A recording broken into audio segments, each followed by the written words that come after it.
عارضی ہاسپٹل بنایا ہے جس میں ٹریٹمنٹ بھی چل رہی ہے، فرسٹ ایڈ بھی دی جا رہی ہے لوگوں کو. اگر کوئی کسی کا کوئی پرابلم ہے اس طرح کا، کسی کو ڈرپ لگنی ہے تو وہ بھی چل رہا ہے. دیکھنے سامنے ایک چھوٹی سی بچی ہے، وہ بھی اس وقت بیڈ کے اوپر موجود ہے. ان کی بھی کی ذمہ داری آپ کی ہے. بالکل ناچیز کی ذمہ داری ہے. اور آپ حالت دیکھیں کام کرنے والے لوگوں کی، تھوڑا سا یہ دکھائیں بھائی کی حالت اس وقت کیا ہے کہ رنگ اڑا ہوا ہے اور گرمی اور دھوپ کی شدت میں کام کر کر کے حالت کیا بنی ہوئی ہے. بس مقصد تو صرف یہ ہے. السلام علیکم ناظرین، آپ کا میزبان انوار الرحمان آپ کی خدمت میں حاضر ہے اور آپ دیکھ رہے ہیں ڈیلی پرواز. اس وقت میرے ساتھ بھائی موجود ہیں جنہوں نے اس وقت سینکڑوں لوگوں کو ریسکیو کیا ہے، ان کو کھانا دے رہے ہیں، سہولیات دے رہے ہیں. اور میں یہ بتانا چاہوں گا کہ اس سائڈ پہ آپ کیمرہ دکھائیں کہ یہ گورنمنٹ کی سہولیات یہ ہیں کہ گورنمنٹ کی ایک وین یہاں پہ کھڑی ہے اور جو اس کا سٹاف ہے وہ اس کے اندر آرام سے سکون کر رہا ہے. وہ آپ کو تفصیل سے شارٹس اوپر لگا دیں گے. عبدالمید بھائی، ٹائم قلیل ہے، ہم اس میں تھوڑا کور کریں گے کتنے لوگوں کو ابھی تک ریسکیو کیا ہے آپ نے اور کتنے لوگ اس وقت آپ کے پاس کھانا کھا رہے ہیں، کیا کیا سہولیات دے رہے ہیں. ہماری یہاں پر 11 بوٹس چل رہی ہیں جی. اور 11 بوٹس جو ہیں وہ ہماری کھڑی نہیں ہیں بلکہ اس وقت مسلسل چل رہی ہیں. وہ صبح فجر کے بعد سے لے کے رات 10 11 12 بعض اوقات 1 بھی بج جاتا ہے. ایسی ہنگامی کیفیت ہوتی ہے، بلکہ یہاں پر تو 24 گھنٹے ہی ہنگامی کیفیت چل رہی ہے. تو ایسی کیفیت کے اندر لوگوں کو ریسکیو کیا جا رہا ہے اور مسلسل لوگوں کو نکال کے باہر لے کے آ رہے ہیں. اب تک کم و بیش کوئی 6-7 ہزار افراد کو شعبہ خدمت خلق مرکزی مسلم لیگ لوگوں کو ریسکیو کر چکی ہے. اور اس کے بعد یہ آپ کیمپ دیکھ رہے ہیں، اس کیمپ کے اندر اس وقت یہاں پہ موجود ہیں. یہ پورا ہمارا اس میں ہے، یہ لوگوں کو یہاں پر لا کے بٹھایا ہے. ان کی باقاعدہ ہم نے باہر خیمہ بستی لگائی ہے. آج ان کو وہاں پر شفٹ کریں گے، وہاں پر ان کو پکا پکایا کھانا. ہمارا میڈیکل جو ہے وہ کیمپ موجود ہے. اسی انداز سے مسجد بنا رہے ہیں، بچوں کی تعلیم و تربیت کے لیے اسکول بنا رہے ہیں. خواتین کی لیڈیز کی الگ مسجد بنا رہے ہیں.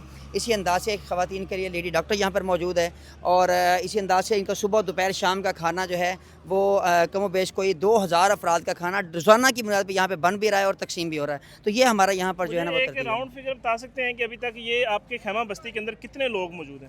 اس وقت تو میرے خیال میں کو 1500 1600 لوگ یہ اس وقت موجود ہیں، لیکن لوگ مسلسل آ جا رہے ہیں اور لوگوں کی باہر ہمارے مرکزی کیمپ کے اوپر رجسٹریشن ہو رہی ہے، اندراج ہو رہا ہے، جن کو ہم خیمے الاٹ کر رہے ہیں. ٹھیک ہے نا. تو یہ ہماری خیمہ بستی کے اندر لوگ آ کے بیٹھیں گے. ان کو تمام طرح کی ان کی چٹائی سے لے کر کے ان کی میڈیکل، ان کا کھانا پینا، رہائش اور تمام معاملات وہ انشاءاللہ مرکزی مسلم لیگ اپنے ذمہ لے رہی ہے. اور گورنمنٹ کی کیا اس کے اندر آپ کا عمل دخل ہے؟ کیا وہ تعاون کر رہے ہیں آپ کے ساتھ؟ بس گورنمنٹ کا ایک اپنا نظام ہے. سب لوگ اچھے انداز سے جانتے ہیں کہ گورنمنٹ کی کیا ترتیب ہوتی ہے. وہ اپنے ایک ٹائم پیریڈ کے مطابق آتے ہیں اور اس کے بعد ان کا ایک اپنا اسکیجول ہے. اس کے مطابق وین کھڑی ہے، ہم دیکھ ہی رہے ہیں کہ وین کھڑی ہے اور جیسے آپ دیکھ رہے ہیں اسی طرح میں دیکھ رہا ہوں. ٹھیک ہے. کوئی عمل دخل نہیں ہے، حالانکہ وہ گورنمنٹ کی طرف سے آئے ہیں. وہ جی صحت کی دستک، میں گھر تک علاج سہولت یہاں پر کل ہمارے پاس جو یہاں پر میونسپل کمیٹی کے جو چل رہی ہیں لوگوں کو کھانا دینے کے لیے گاڑیاں وغیرہ، وہ کیفیت یہ ہے کہ رات ہمارے پاس 2 ٹرک یہاں پہ آ کے کھانا رکھ کے چلیں گے. ہم سے تقسیم نہیں ہو رہا. آپ مرکزی مسلم لیگ کے لیے مرکزی مسلم لیگ کے لوگ کام کر رہے ہو، یہ لوگوں کو کھانا تقسیم کرو. اللہ کے فضل سے ہم نے یہاں سے رضاکاروں کو بھیجا، لوگوں کو کھانا تقسیم کیا. اس بیس کیمپ کی ذمہ داری آپ کی ہے. بالکل ناچیز کی ذمہ داری ہے. اور آپ حالت دیکھیں کام کرنے والے لوگوں کی، تھوڑا سا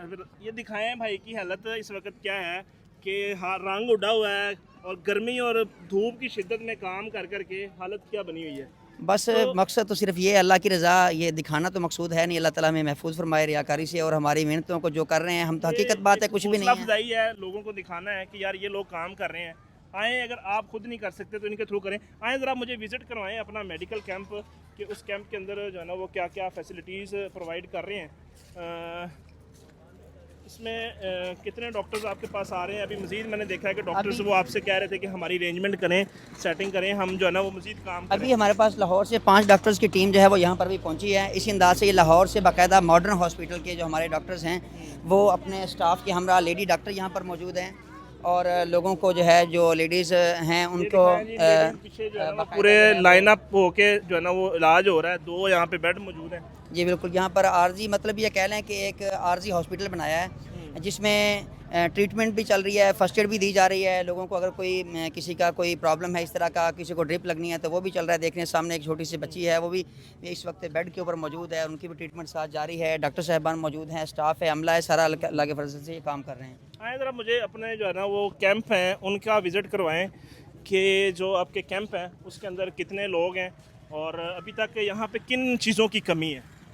چیزوں کی کمی اس وقت تو حقیقت بات یہ ہے کہ ہم نے اپنے ذمہ لے تو لیا ہے کام سارا، تو اللہ سے ہم امید کرتے ہیں، دعا کرتے ہیں اللہ ہم سے یہ کام لے گا. دیکھ رہے ہیں آپ یہ سینکڑوں کی تعداد میں جو ہے یہ خیمہ بستی لگا دی گئی ہے. بستی دکھائیں ذرا. ابھی اس کے اوپر اگر آپ آگے دیکھیں تو سامنے مسلسل جو ہے وہ آگے خیمے لگانے کی ترتیب مسلسل جاری ہے، اور ایک بہت بڑی تعداد میں جو ہے نا یہاں پر خیمے لگائے جا رہے ہیں، اور اس کے اندر ان کو جو ہے وہ بنیادی تمام ضروریات جو ہیں وہ یہاں پر انشاءاللہ ان کو یہ محسوس نہیں ہونے دیں گے کہ یہ لوگ گھر سے باہر ہیں. انشاءاللہ یہ ان کا اپنا گھر ہے، ان کی اپنی بستی ہے، مکمل سیکیورٹی کا انتظام ہے، باپردہ ماحول ہے. واش روم کی یہاں پر سہولت ہے، لیڈیز کے لیے الگ، جینٹس کے لیے الگ، جینٹس کے لیے مسجد الگ ہے، لیڈیز کے لیے الگ ہے، بچوں کے لیے جو ہے پلے گراؤنڈ الگ ہے. اس انداز سے بچوں کے لیے بنیادی تعلیم و تربیت کے لیے، تاکہ جتنے دن یہ لوگ یہاں پہ رہیں ان کی تعلیم کا بھی معاملہ ڈسٹرب نہ ہو، ان کی تعلیم و تربیت کا سلسلہ بھی ساتھ ساتھ جاری رہے. سکول تک بنا رہے ہیں. سکول اللہ کے فضل سے ہماری اس بستی کے اندر بن رہا ہے انشاءاللہ. صحیح ہو گیا. لوگ بتا رہے ہیں کہ آگے جو پرائیویٹ کشتیاں کام کر رہی ہیں، ہم آگے بھی جائیں گے، وزٹ کریں گے انشاءاللہ، تو وہاں پہ کہہ رہے ہیں کہ لوگ 60 ہزار ایک فیملی کو ریسکیو کرنے کا مانگ رہے ہیں. میں ابھی اندر سے آ رہا ہوں کشتی کے اندر. ہم ایک فیملی کو ریسکیو کرنے کے لیے گئے تھے، تو رستے میں مقامی لوگ جو ہے نا وہ بتا رہے تھے کہ ایک آدمی جو ہے، ایک لوکل کشتی تھی، انہوں نے اپنی فیملی کو نکالنے کے لیے ہم سے 2 لاکھ روپے مانگا ہے. ہم نے انہیں کہا کہ ہمارے پاس 1.5 لاکھ ہے، یہ آپ لے لیں، ہمیں کنارے پہ لے جائیں، پھر وہاں جا کے آپ کو مزید 50 ہزار دے دیں گے. ٹھیک ہے نا، یہ مقامی لوکل کشتیوں کی میں بات کر رہا ہوں. ٹھیک ہے، تو اللہ کے وجہ سے اسی دوران ہمارے رضاکار مرکزی مسلم لیگ کے جو جوان ہیں ریسکیو کے، وہ کشتی لے کے وہاں پہنچے ہیں. اس فیملی کو فری آف کاسٹ یہاں سے کنارے پہ لا کے چھوڑا ہے. یہاں آ کے انہوں نے بتایا کہ یہ کیفیت ہے، تو اگر آپ لوگ نہ دیتے تو ہم تو 1.5 لاکھ روپے ان کو دے رہے تھے کہ ہماری فیملی کو باہر نکال دو. تو اس طرح کے حالات چل رہے ہیں. لمحہ فکریہ ہے کہ لوگ پھنسے ہوئے ہیں، ڈوب رہے ہیں، مر رہے ہیں، لیکن اس وقت ہمارے جو لوگ ہیں پرائیویٹ کشتیاں چلانے والے، وہ دیہڑیاں لگا رہے ہیں. کتنی کشتیاں آپ کی کام کر رہی ہیں؟ 11 کشتیاں اس وقت ہماری سروس فراہم کر رہی صحیح ہیں. ہے. ابھی ایک بھائی اندر بات کر رہا تھا کہ علی پور کے اندر ہماری ابھی جو ہے نا وہ سہولیات نہیں ہے، تو وہاں پہ ہم نے کشتی ایک دن کا کرایہ 2 لاکھ روپے پے کیا ہے. جماعت کی جو کشتی آپ کی یہ اس میں اس طرح سے ہے کہ وہاں پر ہمارے پاس اس وقت ایسے کہہ لیں کہ وہاں پر شاید ابھی کچھ حالات کچھ طرح کے معاملات ہیں. انشاءاللہ وہاں پر بھی ابھی ہمارے پاس ٹیم آئی ہوئی ہے، ان کو ہم وہاں پر یہاں سے روانہ کر چکے ہیں کہ آپ جائیں علی پور کے اندر، جا کے وہاں کے حالات کا جائزہ لیں. وہاں جس چیز کی ضرورت ہے، کشتیوں کی ضرورت ہے، وہاں راشن کی، کھانا پانی، میڈیکل، جس چیز کی ضرورت ہے انشاءاللہ ہم اللہ کے فضل کے ساتھ وہاں پر بھی پوری کریں گے. صحیح ہو گیا. ایک کشتی کی قیمت کتنی ہے کہ مطلب یہاں پہ بہت قلت ہے اس وقت کشتیوں کی، جو لوگ فری آف کاسٹ کام کر رہے ہیں، تو اگر ایک کشتی خرید کے کوئی بندہ ڈونیٹ کرنا چاہے تو کتنے کی ہے؟ کم و بیش جو اچھی کوالٹی کی کشتی ہے، جو کوئی 8-10 سال چل سکے، اس طرح کے انسیڈنٹس جو ہیں، اس طرح کے حادثات ان کو کور کر سکے، تو کم و بیش 12 سے 13 لاکھ روپے کی ایک کشتی ہے. اور جو الحمدللہ وہ کشتی بھی، یہ تو میں اس کی آپ کو کاسٹ بتا رہا ہوں، یہی کشتی اگر مارکیٹ سے جا کے لیں گے شاید آپ کو 15-17 لاکھ روپے کی ملے گی.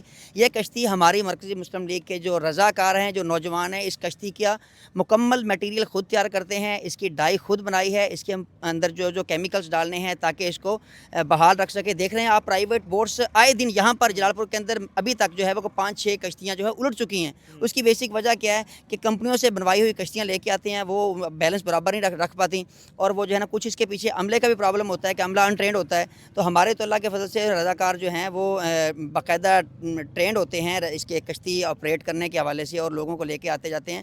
کل رات بھی یہاں پر جو کشتی الٹی تھی اس میں کوئی کم از کم 25-30 افراد تھے. اس کو ہمارے بھائیوں نے، رضاکاروں نے، نوجوانوں نے وہاں سے لوگوں کو ریسکیو کیا، حتیٰ کہ اس کشتی کو بھی ریسکیو ہمارے بھائیوں نے کیا ہے. ٹھیک ہے، تو حقیقت بات ہے کہ اللہ کے فضل سے یہ سارا نظام ہم خود چلا رہے ہیں، اور کشتی مکمل خود بنا رہے ہیں. ٹھیک ہے نا، ہمارا ادارہ ہے اور خود ہم کشتیاں بنا رہے ہیں، اور اس کی جو اوپر جو لاگت ہے وہ کم و بیش 12 سے 13 لاکھ روپے ہے. اللہ تعالیٰ آپ کو جزائے خیر دے جی. یہ اتنے بڑے پیمانے کے اوپر کام کرنا اور اتنے لوگوں کو مینیج کرنا، اور اتنی گرمی کے اندر اور اس حالات کے اندر، آپ نے سوچا تھا یا کہ مطلب جو ہے نا وہ عبدالحمید بھائی جو ہے نا وہ اس حالت کے اندر جناب جو ہے نا وہ گرمی بات یہ کوئی پہلا کام تو ہے نہیں، پہلا ڈیزاسٹر تو ہے نہیں. اللہ کا جب سے اللہ نے توفیق دی ہے، لگے ہوئے ہیں ساتھ، ہمیں اندازہ ہے کہ یہ کام ہوتا ہے اللہ کے وجہ سے. کبھی اپنی ذات کی بات نہیں کہ کبھی اپنی جو ہے وہ کہہ لیں کہ اپنے جسم کی یا اپنی حوالے سے کوئی بات اس حوالے سے ذہن میں نہیں رکھی، بلکہ ہمیشہ لوگوں کے لیے سوچا ہے. کیونکہ ہمارے جو امیر ہیں حافظ سعید صاحب حافظہ اللہ تعالیٰ ان کی حفاظت فرمائے، انہوں نے ہمیں مشن یہ دیا ہے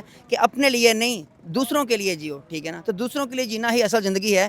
تو جو بندہ اپنی ذات کے لیے فقط جیتا ہے، اپنی ذات کے لیے تو جانور بھی جیتے ہیں، حیوانات یہ دیکھ لیں، یہ جتنے جانور ہیں یہ سب اپنی ذات کے لیے جیتے ہیں، اپنے بچوں کو پیدا کرتے ہیں، کھانا کھاتے کھلاتے ہیں، اس کے بعد مر جاتے ہیں. ہم میں ان میں کوئی فرق تو نہ ہوا. انسانیت اس چیز کا نام ہے کہ انسان اپنے آپ کو بیک پہ رکھ کے دوسروں کو پریورٹی دے اور دوسروں کو جو دوسروں کے لیے خدمت کا کام. یہ تھا جی آج کا یہ سارا ان کا کام. باقی انشاءاللہ ہم اندر آپ کو وزٹ کروائیں گے کہ جلال پور پیروالا کے اندر اندرونی حالات کیا ہیں. جہاں پہ پانی کھڑا ہوا ہے, لوگوں کو ریسکیو کیا جا رہا ہے. اور ایسے ہیروز کے ساتھ بھی آپ کو ملائیں گے کہ جنہوں نے کشتیوں کے اوپر ریسکیو ہوتے ہوئے لوگ جب ڈوبے ہیں تو ان کو بھی بچایا ہے اور ان کی زندگیاں بچائی ہیں, ہزاروں جانیں بچائی ہیں. اگر یہی سارا کچھ یہ لوگ نہ کر رہے ہوتے, میں کبھی کبھی بیٹھ کے سوچ رہا ہوتا ہوں کہ یار اگر یہ لوگ کام نہ کر رہے ہوتے, صرف گورنمنٹ کے اوپر ہوتا تو یقیناً ابھی تک ہزاروں اموات ہونی تھیں اور ہم صرف خبروں کے اندر یہ سن رہے ہو گئے تھے. ابھی تک آج اتنی اموات ہو گئیں, آج اتنے لوگ فوت ہو گئے. تو اللہ تعالیٰ نے جو ہے نا وہ خیر رکھی ہے ہمارے ملک میں کہ اس طرح کے لوگ کام کر رہے ہیں. آگے بڑھیں اور اگر کوئی کردار ادا کر سکتا ہے تو کردار ضرور ادا کیجیے گا. ملیں گے انشاءاللہ نئی ویڈیو کے ساتھ, تب تک بھی اپنا خیال رکھیے. اللہ نگہبان.